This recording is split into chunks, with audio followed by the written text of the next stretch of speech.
Hello student, good morning. कल हमने भाग 2 का पाठ 2 पूरा किया, जिसमें संविधान की विशेषताएं और प्रस्तावना पढ़ी।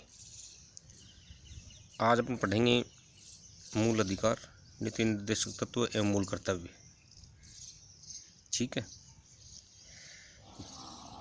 तीन चीज़ें एक साथ आएंगी: मूल अधिकार, नीति निर्देशक तत्व एवं मूल कर्तव्य, जिसको बोलते हैं फंडामेंटल राइट, डायरेक्टिव प्रिंसिपल्स और ड्यूटीज। अब एक परिभाषा दे रखी है जो भारत के सर्वोच्च न्यायालय के न्यायाधीश रहे हैं सप्रू, उसके द्वारा। क्या है? संविधान में मूल अधिकारों को रखने का उद्देश्य नागरिकों को समानता, स्वतंत्रता, न्याय और सुरक्षा प्रदान करना था। तो उन्होंने, सप्रू ने क्या कहा है कि मूल अधिकार रखने का जो उद्देश्य है ना, वो क्या है कि लोगों को स्वतंत्रता दिलाना, समानता दिलाना, न्याय और सुरक्षा प्रदान करना। ये मूल अधिकारों का क्या रहा है? प्रमुख उद्देश्य रहा है। ये किसने कहा है? न्यायाधीश सप्रू ने।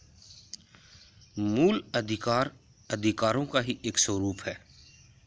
वे अधिकार जो व्यक्ति के सर्वांगीण विकास के लिए, देखो सबसे बड़ी बात ये है, अधिकार क्या होते हैं?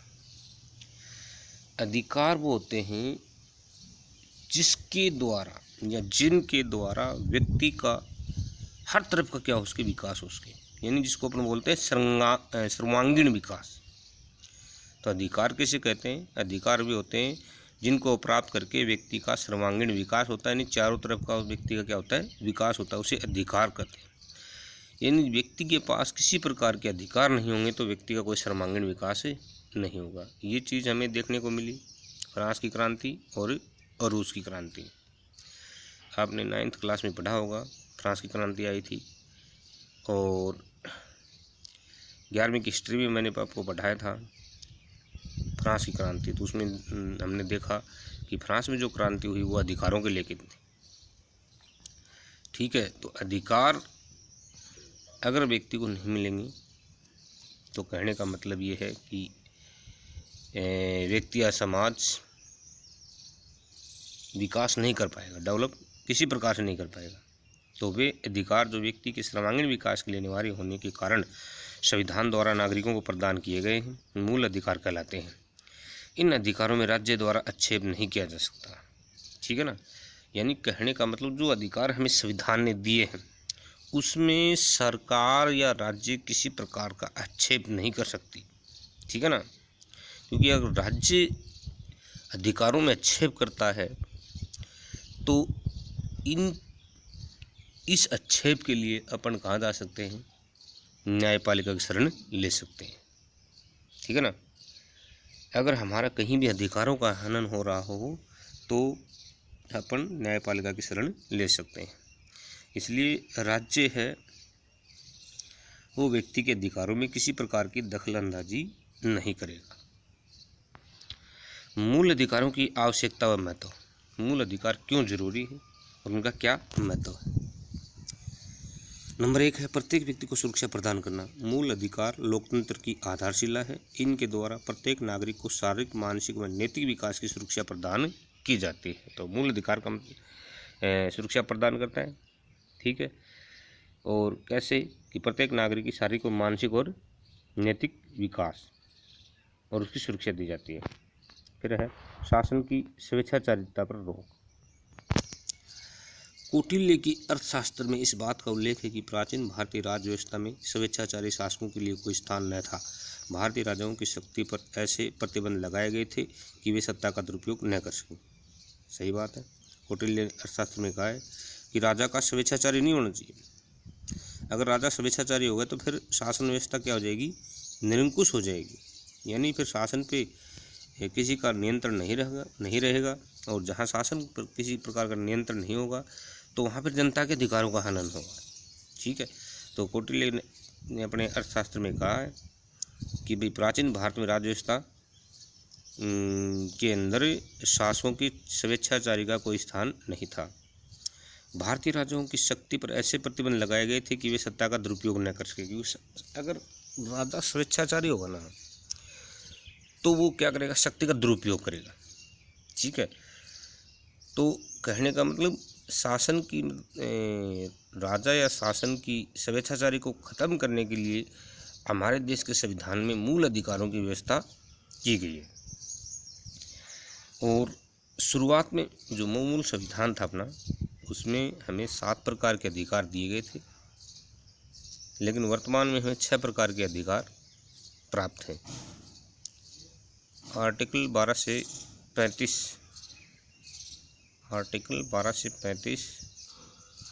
6 मौलिक अधिकार। 7वां मौलिक अधिकार 44वें संविधान संशोधन के तहत हटा दिया गया। संविधान में दिए मूल अधिकार शासन में विधानमंडल के ऊपर अंकुश लगाने में सहायता प्रदान करते हैं। ये शासन के अधिकारों की शक्ति व बहुमत दल की तानाशाही से नागरिकों को सुरक्षा देते हैं। मूल अधिकार साधारण कानून से भी श्रेष्ठ है। राज्य ऐसी कोई विधि नहीं बना सकता जो इन अधिकारों को छीनती या कम कर सकती है। तो राज्य ऐसा कोई भी कानून नहीं बनाएगा जिससे मूल अधिकार कम हो या मूल अधिकार छीन लिए जाए। ऐसा कोई भी कानून है वो राज्य नहीं बनाएगा। तो ऐसी व्यवस्था मतलब अपने देश में कर रखी है, क्योंकि हमने पहले कहा कि मूल अधिकारों के मामले में राज्य किसी प्रकार की दखल अंदाजी नहीं करेगा, न तो अधिकारों को यानी व्यक्ति के अधिकारों में किसी प्रकार का हस्तक्षेप नहीं करेगा।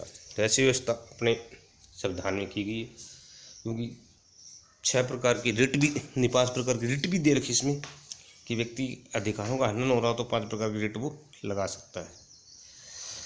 तीसरा है न्यायिक सुरक्षा। मूल अधिकारों का हनन होने की स्थिति में नागरिक न्यायालय की शरण ले सकता है, क्योंकि मूल अधिकार है वो वाद योग्य है। कहने का मतलब अगर इन अधिकारों का हनन होने की स्थिति में नागरिक हैं वो न्यायालय की शरण ले सकते हैं। लोकतंत्र के आधार स्तंभ। मूल अधिकार लोकतंत्र के लिए आधार स्तंभ की भूमिका का निर्वहन करते हैं। इनके अभाव में लोकतंत्रात्मक शासन की कल्पना नहीं की जा सकती। तो लोकतांत्रिक शासन व्यवस्था की विशेषता यही है कि जहाँ लोकतांत्रिक शासन व्यवस्था है वहाँ अधिकार भी होंगे। ठीक है, और ये अमूमन देखा जाता है राजतंत्र व्यवस्था में अधिकार व्यक्तियों को नहीं होते, लेकिन लोकतांत्रिक व्यवस्था में व्यक्ति को अधिकारों की गारंटी दी जाती है। यानी जहाँ अधिकार नहीं है वहाँ लोकतंत्र की कल्पना भी नहीं हो सकती। समानता के कारक। संविधान द्वारा राष्ट्र के समस्त नागरिकों को मूल अधिकार प्रदान कर उनमें परस्पर समानता स्थापित की गई है।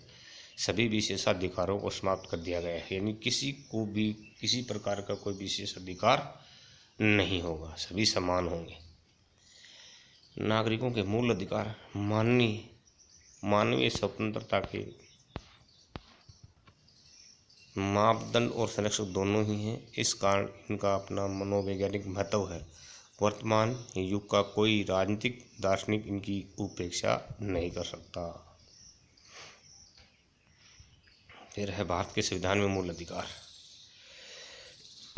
तो भारतीय संविधान में मूल अधिकारों की संख्या मूल संविधान तो उसमें 7 थी, वर्तमान में 6 है। 7वां जो अधिकार है वो संपत्ति का अधिकार।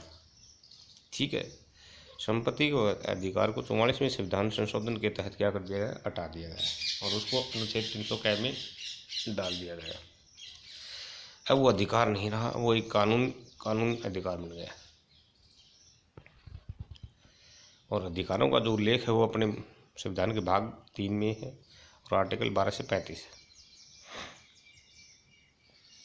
राष्ट्र की एकता व आम नागरिकों के हित के लिए किसी भी राज्य द्वारा अब तक बनाए गए मानव अधिकारों के चार्टरों में सर्वाधिक विस्तृत चार्टर संविधान के भाग 3 में शामिल है।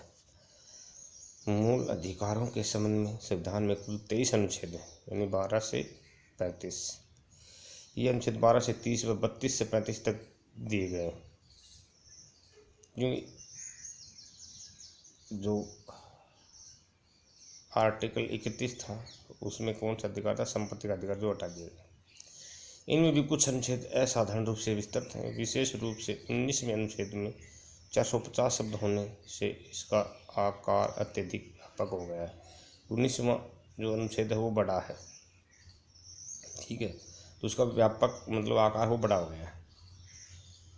मौलिक अधिकारों का एक स्वरूप है। मौलिक अधिकारों का अर्थ स्पष्ट करते हुए भूतपूर्व मुख्य न्यायाधीश के सुब्बा राव ने कहा था कि, इम्पोर्टेंट लाइन है, मौलिक अधिकार परंपरागत प्राकृतिक अधिकारों का दूसरा नाम है। ये वे नैतिक अधिकार हैं जिन्हें हर काल में, हर जगह, हर मनुष्य को प्राप्त होना चाहिए, क्योंकि अन्य प्राणियों के विपरीत वह चेतन तथा नैतिक प्राणी है। मानव व्यक्तित्व के विकास के लिए मौलिक अधिकार आवश्यक हैं। वे ऐसे अधिकार हैं जो मनुष्य को स्वेच्छानुसार जीवन व्यतीत करने का अवसर प्रदान करते हैं, यानी व्यक्ति अपना स्वतंत्र रह के जीवन गुजार सकता है। भारतीय संविधान द्वारा भारतीय नागरिकों को 7 मूल अधिकार प्रदान किए गए थे, किंतु 44वें संविधान संशोधन 1978 द्वारा संविधान में संशोधन करके संपत्ति के अधिकार को मूल अधिकारों से विलोपित कर एक कानूनी अधिकार के रूप में ही सम्मिलित किया गया है, यानी विलोपित वहाँ से हटा दिया उसको और हटा करके एक कानूनी अधिकार बना दिया और उसको डाल दिया कहाँ, अनुच्छेद 300 में। इस तरह मूल अधिकारों को 6 श्रेणियों की तहत गारंटी प्रदान की गई है। पहला, समानता का अधिकार अनुच्छेद 14 से 18। दूसरा, स्वतंत्रता का अधिकार 19 से 22। तीसरा, शोषण के विरुद्ध अधिकार आर्टिकल 23-24। धार्मिक स्वतंत्रता का अधिकार आर्टिकल 25 से 28 और संस्कृति व शिक्षा संबंधी अधिकार 29 से 30। संवैधानिक उपचारों का अधिकार आर्टिकल 32।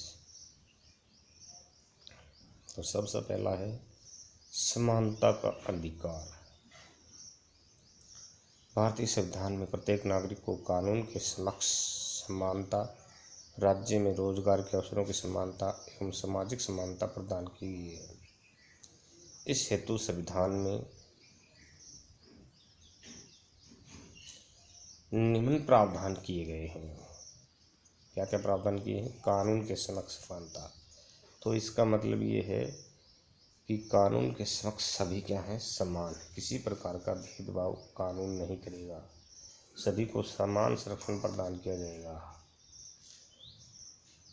अनुच्छेद 14 के तहत राज्य क्षेत्र में राज्य किसी भी व्यक्ति को कानून के समक्ष समानता या कानून के समान संरक्षण से वंचित नहीं करेगा। विधि के समक्ष सभी समान हैं, यानी कानून के समक्ष सभी समान हैं और बिना किसी भेदभाव के विधि यानी कानून के समान संरक्षण के क्या है, हकदार है।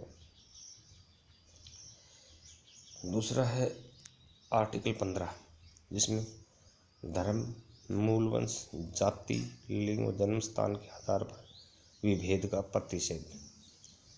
अनुच्छेद 15 राज्यों को यह आदेश देता है कि किसी नागरिक के साथ केवल उसके धर्म, मूल वंश, जाति, लिंग या जन्म स्थान के आधार पर विभेद न किया जाए। सभी नागरिकों को दुकानों, सार्वजनिक स्थलों यथा भोजनालयों, होटलों, मनोरंजन स्थलों, कुओं, तालाबों, स्नान घरों, सड़कों के प्रयोग का अधिकार प्रदान किया गया है। इसी अनुच्छेद में स्त्रियों व बच्चों तथा सामाजिक व शैक्षणिक दृष्टि से पिछड़े हुए नागरिकों, अनुसूचित जाति व अनुसूचित जनजाति के नागरिकों के लिए विशेष प्रावधान का अधिकार दिया गया है। तो कहने का मतलब इसमें ये है कि आर्टिकल 15 के अनुसार धर्म, मूलवंश, जाति, लिंग और जन्म स्थान के आधार पर किसी प्रकार का भेदभाव नहीं किया जाएगा और SC, ST, महिलाओं और बच्चों के लिए विशेष प्रावधान इसमें किए गए हैं ताकि वो अन्य के समान आ सकें। फिर आर्टिकल 16 लोक नियोजन के विषय में अवसरों की समानता। जो भी सरकारी नौकरियां हैं उसमें किसी प्रकार का भेदभाव नहीं किया जाएगा, सभी को नौकरी के समान अवसर दिए जाएंगे। तो लोक नियोजन का मतलब सरकारी जो भी पूरा सिस्टम है उसमें सभी को समान अवसर प्रदान किए जाएंगे। अनुच्छेद 16, इस अनुच्छेद के तहत देश के सभी नागरिकों को राज्य के अधीन नौकरी में समान अवसर प्रदान करने की गारंटी दी गई है। इस बारे में व्यक्ति के धर्म, जाति, लिंग या जन्म स्थान के आधार पर विभेद नहीं किया जाएगा, किंतु राज्य को यह अधिकार है कि वह राज्य की सेवाओं के लिए आवश्यक योग्यताएं निर्धारित कर राज्य के मूल निवासी हेतु आरक्षण यानी आरक्षण दे सकता है। जैसे पिछड़ा वर्ग, अनुसूचित जाति व जनजाति के लिए आरक्षण का प्रावधान कर दे। यदि आप ध्यान से सोचें तो पाएंगे कि इस आरक्षण का उद्देश्य मूल समानता की स्थापना है। तो आरक्षण क्यों दिया गया है? समानता प्राप्त करने के लिए आरक्षण की व्यवस्था की गई है। फिर है आर्टिकल 17 अस्पृश्यता का अंत, यानी जो छुआछूत है उसका अंत वो किस आर्टिकल के तहत किया गया है? अनुच्छेद 17। यदि किसी प्रकार का जातिगत भेदभाव या छुआछूत नहीं किया जाएगा। ठीक है, छुआछूत का मतलब होता है कि ऊंची जाति वाले लोग नीची जाति वालों के साथ क्या करते हैं? भेदभाव करते हैं। तो उसका भी अंत आर्टिकल 17 के तहत कर दिया गया है। अस्पृश्यता का अंत, अनुच्छेद 17। सामाजिक समानता बढ़ाने हेतु संविधान में अस्पृश्यता का पूर्ण निषेध किया गया है। इसमें कहा गया है कि यदि ऐसा आचरण किया जाएगा तो दंडनीय अपराध माना जाएगा। इस अनुच्छेद का उद्देश्य व्यक्ति को उसकी जाति के कारण ही अस्पृश्य माने जाने के अमानवीय आचरण को समाप्त करना है। इसे पूर्ण रूपेण समाप्त करने हेतु सरकार ने अस्पृश्यता निवारण अधिनियम 1955 का संशोधन कर नागरिक अधिकार संरक्षण अधिनियम 1955 कर दिया है। तो पहले तो था ये अस्पृश्यता निवारण अधिनियम 1955, अब इसका नाम संशोधन करके क्या कर दिया? नागरिक अधिकार संरक्षण अधिनियम 1955। अनुसूचित जाति अनुसूचित जनजाति निरोधक अधिनियम 1989 पारित किया गया है। यह कानून अस्पृश्यता के अब तक बने कानूनों में सबसे अधिक कठोर है। अतः जरूरत इस बात की है कि इसका अस्पृश्यता निवारण हेतु सदुपयोग किया जाए, साथ ही ये सुनिश्चित किया जाए कि इसका दुरुपयोग न हो। एक कानून तो SC/ST के लिए बना दिया 1989 में, लेकिन जरूरत है इसके सदुपयोग करने के, न कि दुरुपयोग। फिर है उपाधियों का अंत, आर्टिकल 18। ब्रिटिश गवर्नमेंट ने जितनी भी उपाधि दे रखी थी वो सारी उपाधि क्या कर दी? हटा दी। सिर्फ सेना और शिक्षा को छोड़ करके बाकी जितनी भी उपाधियाँ थी वो सारी हटा दी। दो बची हैं, शिक्षा और सेना। दो को छोड़कर सारी उपाधियों का क्या कर दिया? अंत कर दिया। ये अंग्रेज पहले छोटे से काम के लिए उपाधियाँ देते थे, अब वो सारी क्या कर दी? भारतीय संविधान में इसका क्या कर दिया गया? अंत कर दिया गया आर्टिकल 18 के तहत। ब्रिटिश शासनकाल में संपत्ति व राज शक्ति के आधार पर उपाधियाँ प्रदान की जाती थी जो सामाजिक जीवन में भेद उत्पन्न करती थी। संविधान में सेना था, विद्या संबंधी उपाधियों के अतिरिक्त आ गया ना, संविधान में सेना था, शिक्षा संबंधी उपाधियों के अतिरिक्त राज्य द्वारा किसी भी तरह की उपाधि दिया जाना निषेध है। यानी सेना और शिक्षा को छोड़ करके किसी भी प्रकार की उपाधि नहीं दी जाएगी। इसके अलावा भारत का नागरिक राष्ट्रपति की आज्ञा बिना विदेशी राज्य की कोई उपाधि स्वीकार नहीं करेगा। अगर कोई विदेशी राज्य की उपाधि लेना भी चाहता है तो उसके लिए राष्ट्रपति से स्वीकृति लेनी होगी। तो ये हो गया अपना समानता का अधिकार। अब है स्वतंत्रता का अधिकार, आर्टिकल 19, अनुच्छेद 19। भारतीय संविधान में व्यक्ति को 6 बुनियादी स्वतंत्रताएं, भाषण व अभिव्यक्ति की स्वतंत्रता। अब देखो कौन कौन सी 6 स्वतंत्रता हैं वो दी गई। एक तो भाषण और अभिव्यक्ति की स्वतंत्रता, यानी अपने विचार व्यक्त करने की स्वतंत्रता। फिर दूसरी है शस्त्र रहित बिना हथियार के शांतिपूर्वक सम्मेलन की स्वतंत्रता। फिर भारत में कहीं भी घूमने की स्वतंत्रता व निवास करने की स्वतंत्रता। आजीविका यानी पेशा यानी कमाने की स्वतंत्रता। व्यापार व कारोबार करने की स्वतंत्रता प्रदान की गई है। तो ये 6 प्रकार की स्वतंत्रता है। तो पहली है विचार व अभिव्यक्ति की स्वतंत्रता। अब इसमें प्रश्न पूछ लिया जाता है कि स्वतंत्रता के अधिकार में हमें कितने प्रकार की स्वतंत्रता प्रदान की गई है? तो होगा 6 प्रकार की, आर्टिकल 19 के तहत। तो पहला है विचार व अभिव्यक्ति की स्वतंत्रता, अनुच्छेद 19 1 क, क्योंकि अनुच्छेद 19 में है तो पहली स्वतंत्रता है विचार व अभिव्यक्ति की स्वतंत्रता, अनुच्छेद 19 क 1 क। भारत के सभी नागरिकों को विचार अभिव्यक्त करने, भाषण देने तथा अन्य व्यक्तियों के विचारों का प्रचार प्रसार करने की स्वतंत्रता है। इसमें प्रेस की स्वतंत्रता भी सम्मिलित है, किंतु इस अधिनियम का दुरुपयोग रोकने के लिए प्रतिबंध भी लगाए गए हैं। इस स्वतंत्रता पर भारत की प्रभुता व अखंडता के पक्ष में राज्य की सुरक्षा, विदेशी राज्यों के साथ मैत्रीपूर्ण संबंधों के हित में, लोक व्यवस्था, शिष्टाचार या सदाचार के हित में, न्यायालय अवमानना, मानहानि, अपराध के लिए उत्तेजित करना आदि के संबंध में उचित निर्बंध लगाए जा सकते हैं। यानी आवश्यकता पड़ने पर ये जो विचार व अभिव्यक्ति की स्वतंत्रता है, इस पर रोक लगाई जा सकती है। कानूनी रोक लगाई जा सकती है, ऐसे नहीं।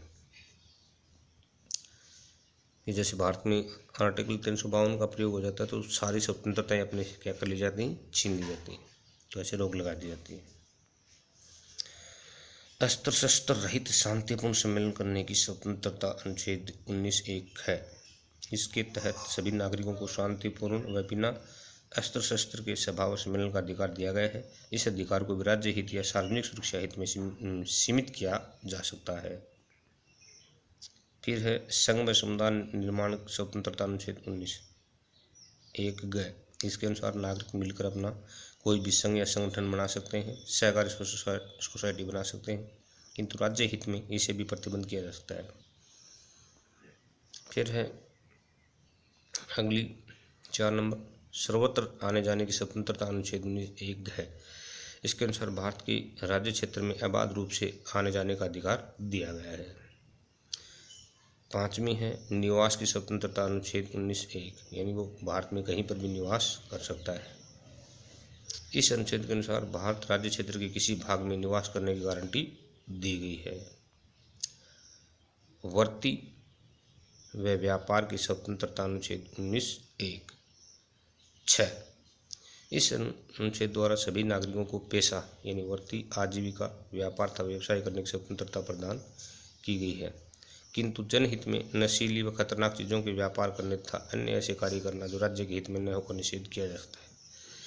तो जो नशीले पदार्थ हैं वो राज्य की अनुमति के बिना नहीं बेचे जा सकते, बाकी और कोई भी पेशा किया जा सकता है। इनके अलावा अनुच्छेद 20-21 द्वारा व्यक्तिगत मौलिक स्वतंत्रताओं की व्यवस्था की गई है। अनुच्छेद 20 अपराधों के लिए दोष सिद्धि के विषय में संरक्षण अनुच्छेद 20। इसमें यह स्पष्ट किया गया है कि किसी भी व्यक्ति को उस समय तक अपराधी नहीं ठहराया जा सकता जब तक कि उसने अपराध के समय लागू किसी कानून का उल्लंघन नहीं किया हो। जब तक किसी कानून का उल्लंघन नहीं किया तो वो अपराधी नहीं है। किसी व्यक्ति को एक अपराध के लिए एक बार से अधिक दंडित नहीं किया जाएगा।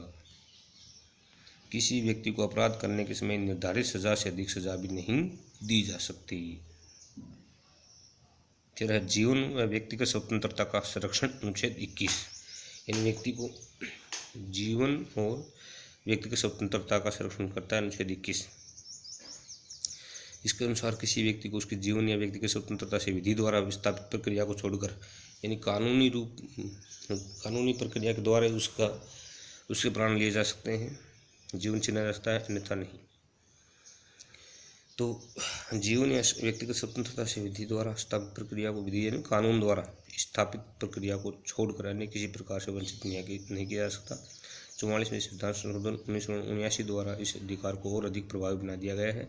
अब आपातकाल में भी जीवन और व्यक्तिगत स्वतंत्रता के अधिकारों को सीमित नहीं किया जा सकता। यानी आर्टिकल 352 लगा हुआ हो ना तो व्यक्ति का जीवन या व्यक्तिगत स्वतंत्रता नहीं छीनी जा सकती, बाकी सारे अधिकार समाप्त हो जाते हैं। आर्टिकल 20-21 को छोड़ करके बाकी सारे अधिकार समाप्त हो जाते हैं। अब आपातकाल में भी जीवन व व्यक्तिगत स्वतंत्रता के अधिकारों को सीमित नहीं किया जा सकता। इससे प्राण व दैहिक स्वतंत्रता का अधिकार भी कहा जा सकता है। फिर है शिक्षा का अधिकार। संविधान के 86वें संविधान संशोधन अधिनियम द्वारा अनुच्छेद 21 का जोड़कर शिक्षा को मौलिक अधिकार का दर्जा दिया गया है। इसे राज्य के नीति निर्देशक तत्वों से हटा लिया गया है। इसके अनुसार राज्य के 6 से 14 वर्ष की आयु के सब बच्चों को निःशुल्क व अनिवार्य शिक्षा कानूनी रूप से स्वीकृत तरीके से प्रदान करनी होगी। इसी में यह भी कहा गया है कि 6 से 14 वर्ष की आयु के बच्चों को शिक्षा के अवसर प्रदान करना माता पिता या अभिभावक का कर्तव्य होगा, जिम्मेदारी होगी। फिर है बंदीकरण से संरक्षण। अनुच्छेद 22 के तहत बंदी व्यक्तियों को कुछ अधिकार दिए गए। क्या? उसे बंदी बनाने का कारण जानने का अधिकार, क्यों बंदी बनाया गया है, क्या कारण, किस वजह से उसको बंदी बनाया गया है। उसे इच्छानुसार स्वयं के लिए कानूनी सहायता प्राप्त करने का अधिकार दिया गया है। 24 घंटे के अंदर बंदी को न्यायाधीश के समक्ष पेश किया जाना आवश्यक है। ये अधिकार शत्रु देश के निवासियों एवं निवारक नजरबंदी अधिनियम के तहत गिरफ्तार किए गए अपराधियों पर लागू नहीं होगा।